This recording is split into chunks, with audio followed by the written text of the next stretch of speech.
Well, I was in the truck stop the other day, grabbed a copy of this magazine that's available up here in Canada in the truck stops, and it's free and for good reason. The headline is "Payday: Carriers Increasing Driver Pay to Take Advantage of Strong Market." And further down they say the best fleets increased the wages by 3.61 cents per mile to a total of $21.66 for a 600-mile day. Well, 600-mile day, how often do you get a perfect running day? Virtually never. And then further on, the headlines are, everybody is upping their pay. Everybody. Surveys show that 59% of recruiters expect driver compensation to increase in the first quarter. And by now, your alarm should be going off, because you've got to know, if you've been in this industry at any period of time at all, that something's going wrong. So first, what you've got to do is look at the publication itself. Now, it's free, and it's free for a good reason, because, as I say, nobody would pay a nickel for the thing. Well, you wonder, well, how do they make their money to publish then?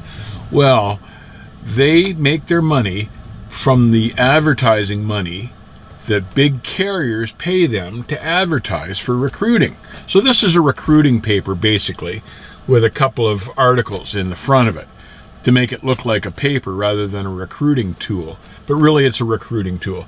So the articles that you read in this paper are basically propaganda, for the most part, to support the carriers that are paying for this recruiting tool. So let's look at it for a second.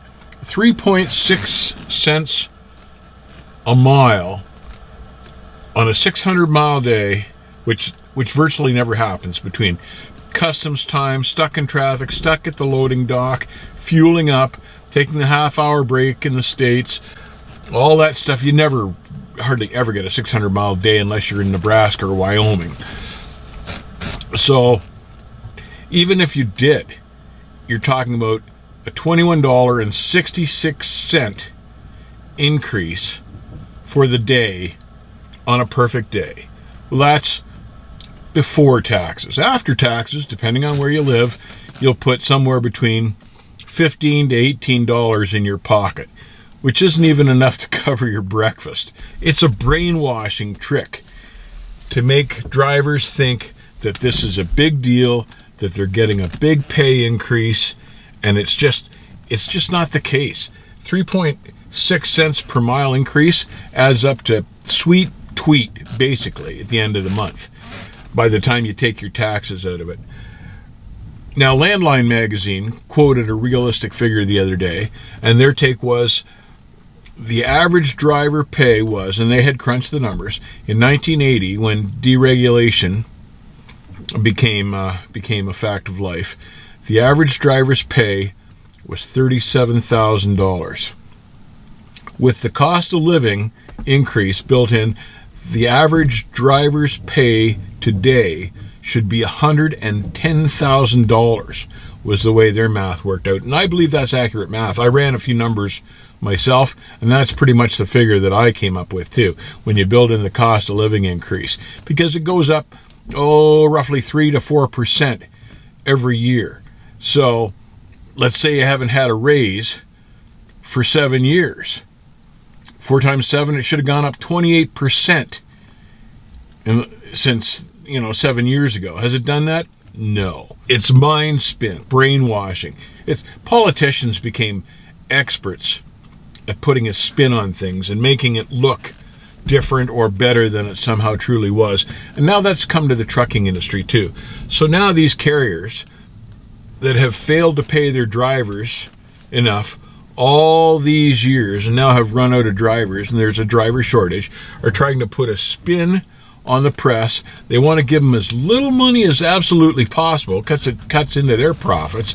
So they're trying to make a little minuscule increase look like a big deal. And that's propaganda, because it's not a big deal. It's so far from what it needs to be that it's laughable. But you've got to realize this. And that's why Landline's figures are so much more accurate.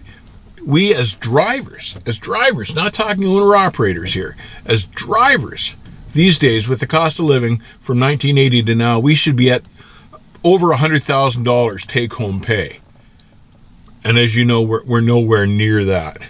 So it's kind of ironic because, you know, I'm sure when you were a kid, you were taught that you treat people the way you would like to be treated. My grandmother used to say that all the time. So here are these carriers now that haven't treated their drivers right since God knows forever when, 20 years back or so. And now they want you to get the warm fuzzies and come and work for them after they've been screwing you on your pay for 20 years. And it's kind of ironic. And the biggest ones are the worst offenders. There's an ad in the one paper I saw for a $50,000 sign-on bonus to U.S. Express. And you've got to laugh at that because just last month we were looking at U.S. Express and they seem to be the worst offender of this, the one-way bus ticket to the recruiting program. So they were the worst offenders, and there's all sorts of carriers out there doing it now apparently.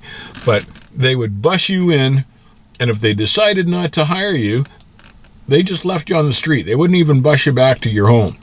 This is the same carrier that's offering a $50,000 sign-on bonus for teams. So if you can't even trust them to bus you home, how can you trust them to pay you a $50,000 sign-on bonus? They've sunk their own boat. You can't believe a word most of these mega carriers say. So you've got to be careful. Now, on the bright side, and this is big news, I thought, there's a company out of Quebec called CH Express, and they've announced that they're going to start paying their highway drivers by the hour. And that's huge news. Huge news for this industry because these guys don't run local. They're a long-haul flatbed carrier. The new guys coming in start at $21 an hour while they're on the road driving. And if they're in on-duty time but not moving, like unloading or tarping or something like that, they're at $18 an hour. If you stay with these guys up to 5 years, you're then at $28 an hour when you're driving and still at the 18 when you're tarping or unloading or something like that. But that's huge. And here's a company that's not afraid to take the step forward, do the right thing, and they want to do it because they want their drivers happy and they want to keep their drivers. And I can tell you, they suspect that it'll cut down on turnover. I can guarantee them it'll cut down on their turnover. They won't have any turnover. Drivers will be beating a path to the door of CH Express to work for them because they pay by the hour. Now, if this carrier can do it, they can all do it. These guys have done the math. They're not going to go broke paying their drivers. Everybody, all these carriers can afford to do it. They're just trying to avoid doing it like the plague because they're just too cheap to lay out the extra money to keep good people. And I have a huge problem with that. At the end of the day, what I'm trying to say is that carriers have become so desperate now for drivers that they've entered the brainwashing industry. So that's what they're trying to do to convince you to sign on.